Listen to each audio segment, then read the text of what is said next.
ನಮಸ್ಕಾರ ಜಿ ಕನ್ನಡ ನ್ಯೂಸ್ಗೆ ಸ್ವಾಗತ. ನಾನು ಮಧು ನಾಗೇಶ್.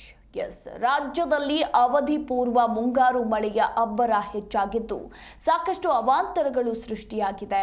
ಇನ್ನು ಮುಂದಿನ 5 ದಿನಗಳ ಕಾಲ ಭಾರೀ ಮಳೆ ಆಗುವ ಸಾಧ್ಯತೆ ಇದೆ ಅನ್ನೋದರ ಕುರಿತು ಹವಾಮಾನ ಇಲಾಖೆ ಮುನ್ಸೂಚನೆಯನ್ನ ಕೊಟ್ಟಿರುವಂಥದ್ದು. ಕರಾವಳಿ ಕರ್ನಾಟಕ, ಮಲೆನಾಡು ಭಾಗಗಳಲ್ಲಿ ಹಾಗೆ ಬೆಂಗಳೂರಿನಲ್ಲೂ ಕೂಡ ಭಾರೀ ಮಳೆಯಾಗಲಿದೆ. ಇವತ್ತು ಸಿಲಿಕಾನ್ ಸಿಟಿ ಬೆಂಗಳೂರಿನಲ್ಲಿ ವರುಣನ ಆರ್ಭಟ ಹೆಚ್ಚಾಗಿರಲಿದೆ ಅನ್ನೋದರ ಕುರಿತು ಹವಾಮಾನ ಇಲಾಖೆ ಮುನ್ಸೂಚನೆಯನ್ನ ಕೊಟ್ಟಿದೆ. ಇನ್ನು 3 ಗಂಟೆಗಳಲ್ಲಿ ದಕ್ಷಿಣ ಕನ್ನಡದಲ್ಲಿ ಭಾರೀ ಮಳೆ ಸುರಿಯುವ ಸಾಧ್ಯತೆ ಕೂಡ ಇರುವಂಥದ್ದು. ಈಗಾಗಲೇ ವರುಣನ ಅಬ್ಬರದಿಂದಾಗಿ ರಾಜ್ಯದ ಜನತೆ ತತ್ತರಿಸಿ ಹೋಗಿದ್ದಾರೆ. ಸಾಕಷ್ಟು ಅವಾಂತರಗಳು ಕೂಡ ಸೃಷ್ಟಿಯಾಗಿರುವಂಥದ್ದು. ಅವಧಿ ಪೂರ್ವ ಮುಂಗಾರು ಮಳೆಯ ಅಬ್ಬರ ಹೆಚ್ಚಾಗಿದೆ.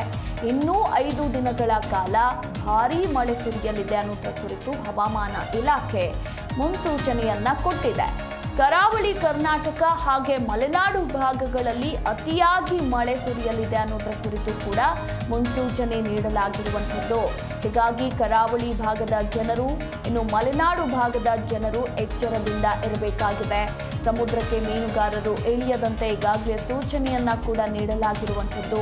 ಇನ್ನು 6 ಜಿಲ್ಲೆಗಳಿಗೆ ರೆಡ್ ಅಲರ್ಟ್ ಅನ್ನ ಕೂಡ ಘೋಷಣೆ ಮಾಡಲಾಗಿದೆ.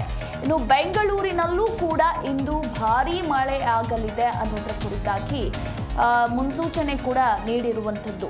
ಹಾಗೆ ದಕ್ಷಿಣ ಕನ್ನಡದಲ್ಲೂ ಕೂಡ ಭಾರೀ ಮಳೆ ಸುರಿಯಲಿದೆ ಅನ್ನೋದರ ಕುರಿತು ಮಾಹಿತಿ ಇರುವಂಥದ್ದು.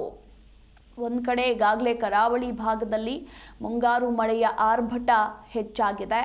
ಚಿಕ್ಕಮಗಳೂರು, ಉಡುಪಿ, ದಕ್ಷಿಣ ಕನ್ನಡದಲ್ಲಿ ಅತಿಯಾಗಿ ಮಳೆಯಾಗ್ತಾ ಇದ್ದು, ಇತ್ತ ಚಿಕ್ಕಮಗಳೂರಿನಲ್ಲಿ 2 ದಿನ ರೆಡ್ ಅಲರ್ಟ್ ಅನ್ನ ಕೂಡ ಘೋಷಣೆ ಮಾಡಲಾಗಿದೆ. ಕರಾವಳಿ ಭಾಗದಲ್ಲಿ ಮುಂಗಾರು ಮಳೆಯ ಆರ್ಭಟ ಹೆಚ್ಚಾಗಿದ್ದು, ಚಿಕ್ಕಮಗಳೂರು, ಉಡುಪಿ, ದಕ್ಷಿಣ ಕನ್ನಡದಲ್ಲಿ ಹೆಚ್ಚಾಗಿ ಮಳೆ ಸುರಿಯಲಿದೆ ಅಂತ ಹವಾಮಾನ ಇಲಾಖೆ ಮುನ್ಸೂಚನೆ ಕೊಟ್ಟಿದ್ದು, ಈಗಾಗಲೇ ಚಿಕ್ಕಮಗಳೂರಿನಲ್ಲಿ 2 ದಿನ ರೆಡ್ ಅಲರ್ಟ್ ಅನ್ನ ಕೂಡ ಘೋಷಣೆ ಮಾಡಲಾಗಿರುವಂಥದ್ದು.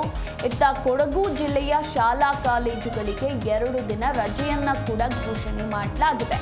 ಅಷ್ಟರ ಮಟ್ಟಿಗೆ ಈಗಾಗಲೇ ಕೊಡಗಿನಲ್ಲಿ ಮುಂಗಾರು ಮಳೆಯ ಆರ್ಭಟ ಹೆಚ್ಚಾಗಿರುವಂಥದ್ದು. ಜನರು ಪರಿತಪಿಸುವಂತಹ ಪರಿಸ್ಥಿತಿ ಕೂಡ ನಿರ್ಮಾಣವಾಗಿದೆ.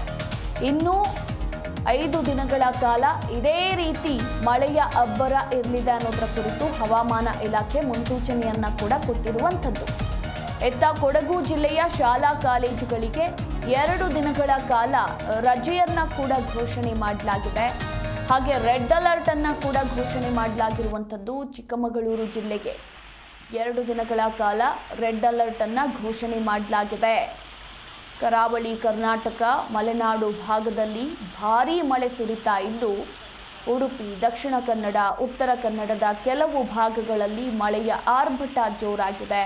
ಇನ್ನು ಚಿಕ್ಕಮಗಳೂರು ಜಿಲ್ಲೆಯಲ್ಲಿ ಹಾದು ಹೋಗೋ ರಾಷ್ಟ್ರೀಯ ಹೆದ್ದಾರಿಯಲ್ಲೂ ಕೂಡ 3 ಕಾರ್ಗಳು ಹೇಮಾವತಿ ನದಿಗೆ ಬಿದ್ದು ಪ್ರಯಾಣಿಕರ ಜೀವ ಉಳಿದಿದ್ದೇ ಪವಾಡವಾಯಿತು. ಅಷ್ಟರ ಮಟ್ಟಿಗೆ ಅವಾಂತರಗಳು ಸೃಷ್ಟಿಯಾಗಿರುವಂಥದ್ದು. ಕರಾವಳಿಯಲ್ಲಿ ಮುಂಗಾರು ಮಳೆ ಅಬ್ಬರಿಸ್ತಾ ಇದ್ದು, ಕಡಲು ಪ್ರಕ್ಷುಬ್ಧಗೊಂಡಿದೆ.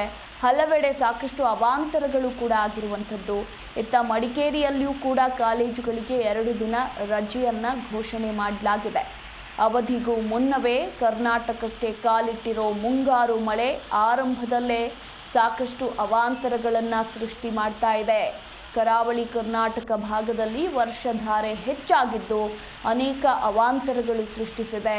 ಭಾರೀ ಬಿರುಗಾಳಿ ಸಹಿತ ಮಳೆಗೆ ದಕ್ಷಿಣ ಕನ್ನಡ ಜಿಲ್ಲೆಯ ಪುತ್ತೂರು ತಾಲೂಕಿನ ಕಡಬದಲ್ಲಿ ಬೃಹತ್ ಮರ ಚಲಿಸ್ತಾ ಇದ್ದ ಕಾರಿನ ಮೇಲೆ ಬಿದ್ದು ಸಾಕಷ್ಟು ಹಾನಿಯಾಯಿತು. ಅದಾದ ಮೇಲೆ ತಗ್ಗು ಪ್ರದೇಶದ ಮನೆಗಳಿಗೆ ನೀರು ನುಗ್ಗಿ ಜನರು ಪರಿತಪಿಸುವಂತಹ ಪರಿಸ್ಥಿತಿ. ರಸ್ತೆಗಳೆಲ್ಲವೂ ಕೂಡ ಕೆರೆಗಳಂತಾಗಿವೆ. ಹೀಗಾಗಿ ಅವಧಿಗೂ ಮುನ್ನವೇ ಕರ್ನಾಟಕಕ್ಕೆ ಕಾಲಿಟ್ಟಿರೋ ಮುಂಗಾರು ಮಳೆ ಆರಂಭದಲ್ಲೇ ಸಾಕಷ್ಟು ಅವಾಂತರಗಳನ್ನು ಸೃಷ್ಟಿಸ್ತಾ ಇದೆ. ಇನ್ನು 5 ದಿನಗಳ ಕಾಲ ಇದೇ ರೀತಿ ವರುಣನ ಆರ್ಭಟ ಇರಲಿದೆ ಅಂತ ಹವಾಮಾನ ಇಲಾಖೆ ಮುನ್ಸೂಚನೆ ಕೊಟ್ಟಿದ್ದು, ಜನರು ಕೂಡ ತಮ್ಮ ಎಚ್ಚರಿಕೆಯನ್ನು ವಹಿಸಬೇಕಾಗಿದೆ.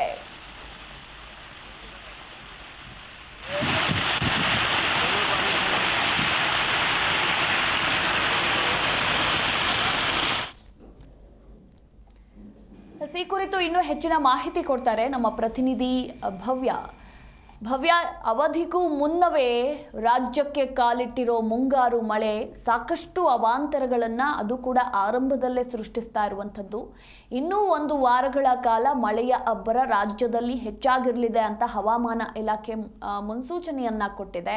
ಯಾವ್ಯಾವ ಜಿಲ್ಲೆಗಳಲ್ಲಿ ಮಳೆ ಅಬ್ಬರಿಸಲಿದೆ, ಎಲ್ಲೆಲ್ಲಿ ಏನೇನು ಅವಾಂತರಗಳು ಸೃಷ್ಟಿಯಾಗಿದೆ, ಓವರಾಲ್ ಮಾಹಿತಿ?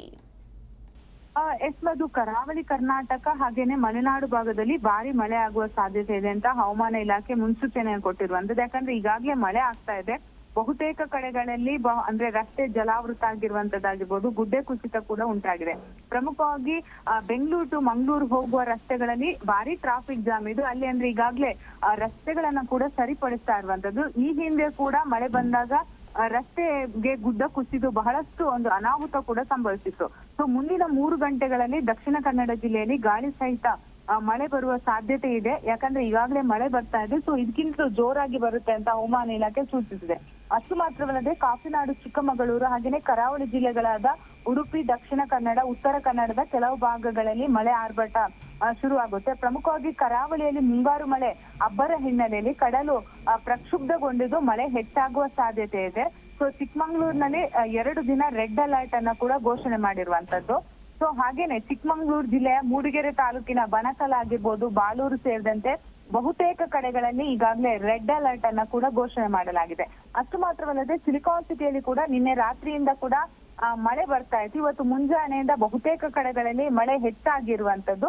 ಸೊ ಸದ್ಯ ಮಳೆ ಬರ್ತಾ ಇದೆ. ಸೊ ನಿನ್ನೆ ಸಂಜೆ ಸಣ್ಣ ಪ್ರಮಾಣದಲ್ಲಿ ಮಳೆ ಬಂದಿದ್ರು ಕೂಡ ಜಯನಗರದ ಫೋರ್ತ್ ಬ್ಲಾಕ್ ನಲ್ಲಿ ಬೃಹತ್ ಆಕಾರದ ಮರ ಕೂಡ ಬಿದ್ದಿದೆ. ಜಯನಗರ ಸೇರಿದಂತೆ ಸಂಜಯ ನಗರದಲ್ಲಿ ಕೂಡ ಇದೇ ರೀತಿ ಮಳೆ ಅಂದ್ರೆ ಮರ ಬಿದ್ದಿರುವಂತದ್ದು. ಅಷ್ಟು ಮಾತ್ರವಲ್ಲದೆ ಸಿಲಿಕಾನ್ ಸಿಟಿಯಲ್ಲಿ ಕೂಡ ಇವತ್ತು ಮಳೆ ಬರುವ ಎಲ್ಲಾ ಲಕ್ಷಣ ಇದೆ ಅಂತ ಹವಾಮಾನ ಇಲಾಖೆ ಸೂಚಿಸಿದೆ. ಸೊ ಹೀಗಾಗಿ ಮುಂಜಾನೆಯಿಂದ ಕೂಡ ಮಳೆ ಬರ್ತಾ ಇದೆ. ಪ್ರಮುಖವಾಗಿ ಅಂದ್ರೆ ಕೆಲವೊಂದು ಕಡೆ ಶಾಲಾ ಕಾಲೇಜುಗಳಿಗೆ ರಜೆ ಕೊಡೋದಕ್ಕೆ ಕೂಡ ನಿರ್ಧಾರ ಮಾಡಿದ್ದಾರೆ. ಅಂದ್ರೆ ಕಾಲೇಜುಗಳು ಈಗ ಇರುವಂತದ್ದು, ಶಾಲೆ ಇನ್ನು 29ಕ್ಕೆ ಶುರು ಆಗ್ಬೇಕಿದೆ. ಸೊ ಹೀಗಾಗಿ ಹೆಚ್ಚಿನ ಮಳೆ ಬಂದ್ರೆ ಈಗಾಗ್ಲೇ ಜಿಲ್ಲಾಧಿಕಾರಿಗಳಿಗೆ ಕೂಡ ಸೂಚನೆಯನ್ನ ಕೊಡಲಾಗಿದೆ. ಪ್ರಮುಖವಾಗಿ ಇನ್ನು 5 ದಿವಸಗಳ ಕಾಲ ಹೆಚ್ಚಿನ ಮಳೆ ಬರುವ ಸಾಧ್ಯತೆ ಇದೆ. ಅದು ಥ್ಯಾಂಕ್ ಯು ಭವ್ಯ, ನಿಮ್ಮೆಲ್ಲ ಮಾಹಿತಿಗಾಗಿ.